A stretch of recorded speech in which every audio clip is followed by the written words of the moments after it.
যে ব্যক্তি আল্লাহর উপর তাওয়াক্কুল করে আল্লাহ তার জন্য যথেষ্ট। কখনো এমন হয় আপনি তাওয়াক্কুল করেছেন, তবুও আল্লাহ আপনাকে বিপদ থেকে বাঁচান নাই, আপনি মনে করতে পারেন আল্লাহ মনে হয় আপনার তাওয়াক্কুলের দাম দেন নাই। না, এরকম না। মাঝে মধ্যে আল্লাহ এমন পরিকল্পনা করেন আপনাকে নিয়ে যে হইতে পারে আপনার একজনের কষ্টের কারণে আল্লাহ দুনিয়াতে বহু কল্যাণ কাজের আয়োজন করে দিয়েছেন। একটা ঘটনা বলি, অনেকেই এই ক্ষেত্রে একটু সমস্যার সম্মুখীন হন যে তাওয়াক্কুল করলাম আল্লাহর উপর, তবুও আল্লাহ আমাকে কথাটা শুনলেন না। কথা শুনলেন না বিষয়টা এরকম নয়, হয়তো আল্লাহর এর থেকে বড় কোনো পরিকল্পনা আছে। ঈসা আলাইহিস সালামের পরে আর আমাদের নবীর আগে ওই সময়কার একটা ঘটনা। এক সম্ভবত ইয়ামেন দেশে এক বাদশা ছিল। তৎকালীন যুগের বাদশারা এত বড় বড় কোনো সাম্রাজ্য নয়, এক দুইটা জনপদ এলাকা নিয়ে এক বাদশা, এরকমই হিসাব ছিল। আর বড় বড় বাদশা বলতে ফেরাউন নমরুদেরা বড় বড়, বাকি সবাই যার যার গ্রামে যে যায় বাদশা। এবার প্রত্যেক বাদশার প্রায় কমন একটা বোধভ্যাস ছিল, প্রত্যেক বাদশা নিজেকে হুদা মনে করতো, নাউজুবিল্লাহ। এখন ওই বাদশার রাজত্বে একজন জাদুকর ছিল, খুব বড় জাদুকর। ওই জাদুকর বৃদ্ধ হয়ে গেল এবং বাদশাকে বলল যে আমি তো মারা যাব, আমি মারা যাওয়ার আগে আমার বিদ্যা কাউকে দিয়ে যেতে চাই, আপনি আপনার রাজত্বের মধ্যে সবচেয়ে মেধাবী যুবককে আমার কাছে দিন, আমি তাকে আমার বিদ্যাটি শিখিয়ে যাব। তো বাদশাহ খুঁজে পেতে তার এলাকার সবচেয়ে মেধাবী একটা তরুণকে ওই জাদুকরের কাছে পাঠাইলেন যেন জাদুবিদ্যাটা সে শিখে রাখে। জাদুকর প্রত্যেকদিন যায়, ওই যে যুবক যায় জাদুকরের কাছে। একদিন যাওয়ার সময় সে দেখলো গাছের নিচে একটা লোক বসে আছে এবং কি জানি করছে। খুব আগ্রহ নিয়ে দেখলো যে আমাদের এলাকায় এরকম কাজ কেউ করে না, কি করছে। খানিকক্ষণ পরে ওই ব্যক্তি যখন কাজ শেষ করলেন তখন ওই যুবক জিজ্ঞেস করলো আপনি কি করছিলেন? তখন ওই ব্যক্তি বললেন যে আমি আল্লাহর ইবাদত করছিলাম। ওই যুবক কখনো এরকম শুনে নাই, কারণ তার এলাকার সবাই কাফির। যুবকের বড় ভালো লাগলো, যুবক খানিকক্ষণ বসলো। এরপর দিন থেকে যুবক প্রত্যেক দিন জাদুকরের কাছে যাওয়ার সময় ওই দরবেশের কাছে কিছু সময় বসে এরপরে জাদুকরের কাছে যায়।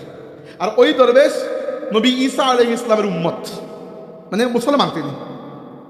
তো দেখা যাচ্ছে এক সময় জাদুকরের কাছে যে সময়টা সে দেয় ওইটা কমে যাচ্ছে, আর দরবেশের কাছে সময়টা আস্তে আস্তে বেড়ে যাচ্ছে।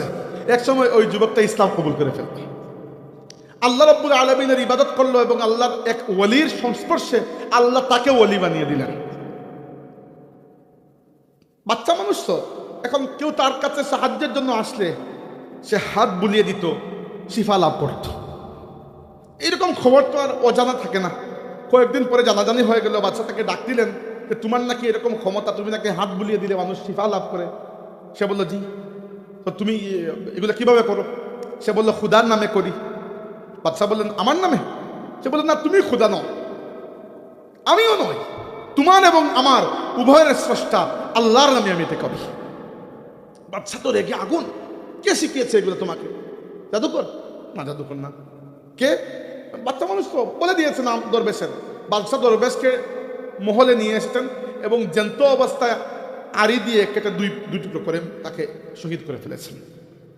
যুবককে দেখানোর জন্য যে দেখো আমি কি পরিমাণ কঠোর হতে পারি, তোমাকে আমি সময় দিচ্ছি, তুমি আল্লাহকে অস্বীকার করো, আমাকে স্বীকার করো, যেভাবে আগে ছিলে ফিরে আসো, দেখলে তোমাকে এর থেকে ভয়াবহ মৃত্যু আমি দেব। কিন্তু দেখেন, যে ব্যক্তি ইমানের মিষ্টতা একবার অনুভব করতে পারে, আসল ইমানের মিষ্টতা, সে কি আবার কুফরিতে ফিরে যাবে কখনো? দুই একদিন পরে বাচ্চা যখন বুঝতে পারলেন যে যুবক কি আর ফিরবে না, তখন যুবককে দৃষ্টান্তমূলক একটা শাস্তি দিতে চাইলেন, যে এমন শাস্তি দেব মানুষ দেখে ভয় পেয়ে যাবে। তখন বাচ্চা ওই যুবককে কয়েকজন মানে তার পুলিশ বাহিনী সাথে দিয়ে পাহাড়ের উপর পাঠিয়ে দিলেন, যে পাহাড় থেকে ওই যুবককে ধাক্কা দিয়ে ফেলবে, সে গড়িয়ে গড়িয়ে পড়বে, কষ্ট পেয়ে পেয়ে মৃত্যু হবে, মানুষ দেখবে এবং ভয় পাবে যে আমার বিরুদ্ধে যাওয়ার শাস্তি কঠিন। তারা যুবককে নিয়ে গেল পাহাড়ের উপরে, ধাক্কা দিবে। ওই সময় আল্লাহ তাবারক ওয়া তাআলা হালকা একটা জাকুনি দিলেন, দেখা গেল পুলিশ যা ছিল সবাই লুটিয়ে পড়ে মারা গেল, যুবক হেফাজতে নেমে আসলো।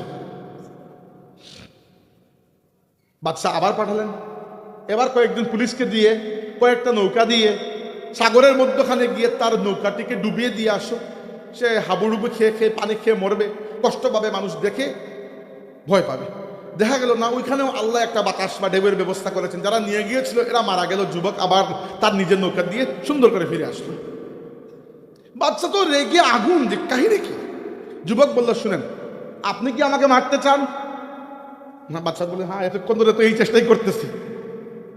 আমাকে যদি আপনি মারতে চান তাহলে আমি যে পদ্ধতি বলে দেব সেই পদ্ধতিতে আমাকে মারতে হবে, অন্য কোনো পদ্ধতিতে আমাকে মারতে পারবেন না, আল্লাহ আমাকে রক্ষা করে ফেলবেন। কি পদ্ধতি? সে বলল, পদ্ধতি বলবো, প্রথমে জায়গা ঠিক করুন, তারিখ ঠিক করুন, মানুষকে দেখানোর শখ আপনার, ঠিক আছে, রাজ্যের সমস্ত মানুষকে দাওয়াত দেন, সব দেখবে আবার মৃত্যু, সব মানুষ তারিখ মতো মানুষ আর মানুষ মৃত্যু দেখব ইয়েতে মাঠে। তখন যুবক বাদশাকে বলল যে একটা তীর আপনি হাতে নিন, ধনুকের মধ্যে লাগান এবং আপনি বলুন বিসমি রব্বিল গোলাম, এই বাচ্চার রবের নামে আমি তীর মারলাম। বাচ্চা মারলেন, যুবকের কানের নিচ দিয়ে ঢুকলো, যুবক সাথে সাথে পড়ে শাহাদত বরণ করল। বাচ্চা মনে করলেন কাজ শেষ।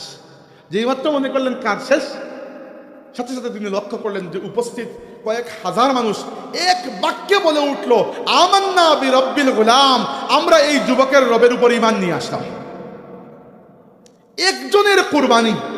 একজনের কুরবানি কয়েক হাজার মানুষের ঈমানের ওসিলা হয়ে গেছে। বাদশা এদের সবাইকে ডাকলেন, ডেকে বললেন, এই মুহূর্তে ইসলাম ত্যাগ করো, নইলে এর থেকে ভয়াবহ শাস্তি তোমাদেরকে দেব। সেই নমরুদ যেরকম ইব্রাহিমের জন্য অগ্নিকুণ্ড বানিয়েছিল, বাদশাও এরকম ভয়াবহ একটা অগ্নিকুণ্ড বানালেন এবং বললেন, যারা ইসলাম ত্যাগ করবে না অটোমেটিক যাও, চলে যাও জাহান ইয়েতে, আগুনে। হাজারো মানুষ একের পরে এক আগুনে গিয়ে পড়লো, একটা মানুষও ইসলাম ত্যাগ করে নাই। এক্সাক্ট এই ঘটনা কুরআন শরীফে আল্লাহ বলেছেন আমাদেরকে, কুতিলা আসহাবুল উখদুদিন নারি যাতিল ওয়াকুদ ইয হুম আলাইহা কুউদুন ওয়া হুম আলা মা ইয়াফআলুনা বিল মুমিনিনা শুহুদ ওয়া মা নাকামু মিনহুম ইল্লা আন ইউমিনু বিল্লাহিল আজিজিল হামিদ। সূরা বুরুজের মধ্যে এই পুরো ঘটনার কথা ইঙ্গিত দেওয়া হয়েছে, আপনারা তাফসীর পড়লে পুরো ঘটনা পেয়ে যাবেন।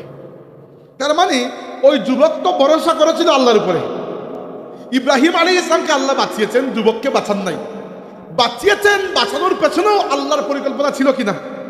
বাঁচান নাই, না বাঁচানোর পেছনেও আল্লাহর পরিকল্পনা ছিল কিনা? তার মানে হচ্ছে মা আসাবা মিন মুসিবাতিন ইল্লা বিইজনিল্লাহ, কোনো মুসিবত আসে না সেইগুলা ব্যতীত যেগুলা আল্লাহ আমাদের তাকদীরের মধ্যে লিখে রেখেছেন। কখনো দেখা যায় আল্লাহ আপনাকে বাঁচানোর মাধ্যমে আপনার দ্বারা অনেক খেদমত আঞ্জাম দিয়েছেন, আর কখনো দেখা যায় আপনার একজনের শাহাদাতের মাধ্যমে 2000 বা 2 লক্ষ মানুষের কালিমা শাহাদত পড়ার কারণ হয়ে গেছে। সার্থক না এরকম মৃত্যু, মরতে তো হবে, সারা জিন্দগি তো বেঁচে থাকবেন না, কিন্তু কোনো মৃত্যু যদি দুনিয়াতে ফল নিয়ে আসে সেই মৃত্যু সার্থক।